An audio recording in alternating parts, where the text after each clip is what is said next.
So today we're back in Plymouth surveying the Uman 38 that I made a video about a few months ago, which was here where we found some holes in the hull whilst the vessel was in for some refit work.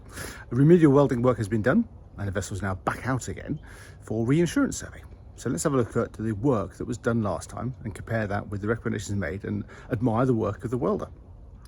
So here we are, starboard side up near the bow, and we're looking at the sides of the keel box where we found some holes further midships. And I'll show you those on the next picture. So this is what they found in the bilge when they opened it up to do some maintenance work during a minor refit with the boat out the water in Plymouth.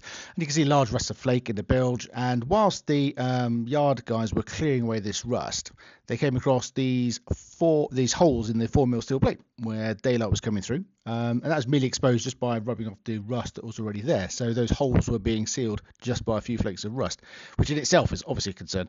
Hence why we were there doing the full thickness survey as part of this job. Anyway, looking into it even deeper, the more we lifted up various elements of the floorboards, the more holes they found. So of course we came in and we did a full thickness survey.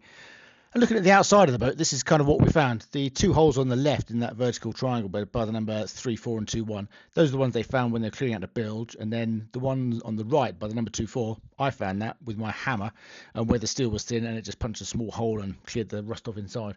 And this is why the hammer is equally important when it comes to thickness testing hulls, as is the ultrasonic thickness meter.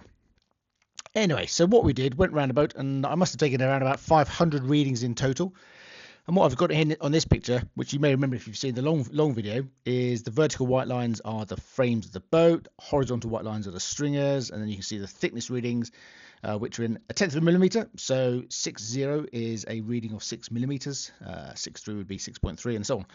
And you can see the areas where the holes were gathering. As we pan out, you can see all the little crosses that show, and the holes where we found thin steel or found very thin readings.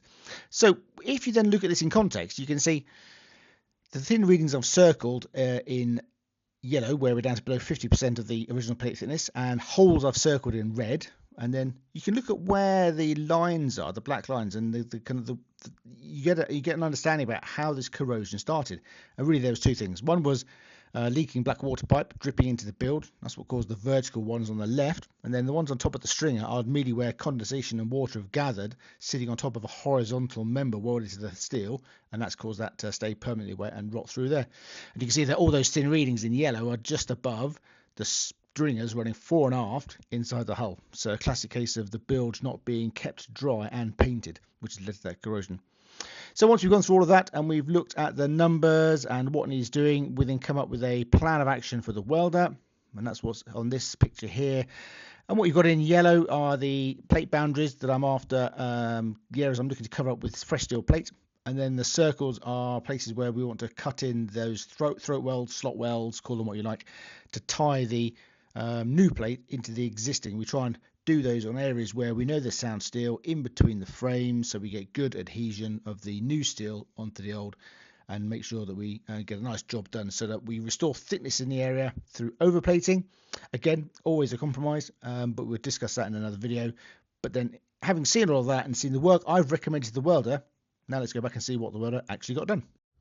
And here you can see the work that the welder's done, and this is really nice stuff. You can see he's put nicely radiused corners into the plates, which makes it easy for him to weld, but also reduces any sort of stress concentration factors you get from having sharp corners, which is a nice practice. Here I've put a chalk mark around what is called a slot weld, a throat weld. They go by various names, but it's where we cut a hole in the plate and then the welder welds into that to tie that into the plate beneath. Otherwise you'd have quite a large plate here, unsupported other than on its edge welds, which is not ideal. And again here you can see a smaller plate, again with a throat weld that we recommended the welder put in.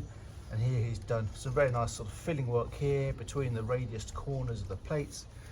All in all, this is quality work. He's used 6mm steel on top of a 7mm with 7.5 probably originally plate, which is lovely. That's really nice work to see. So well done to the welder. The debate over whether to replate or overplate is nuanced, and there are many opinions, and it depends. There's no right answer for any given situation. Ideally, you'd replate. And here's an interesting example where some replating work has been done. The panel behind me here, which is not holding paint very well, is a replating repair that was done before the owner's time. But interestingly, they've used a 4mm piece of plate in a 5mm strake, Why on earth you'd use thinner steel to make a repair within an industry is beyond me. Anyway, before the editor's time, so we don't know the reason for that. But what's interesting is it won't hold paint. So there's clearly something going on here. It could well be that the grades of the steel are different enough that this panel is acting a bit like a small anode and won't hold paint. I hope you found that useful and informative. If you did, check out this video here. I'll take you on a guided tour of the Marine Surveyor's Toolbox.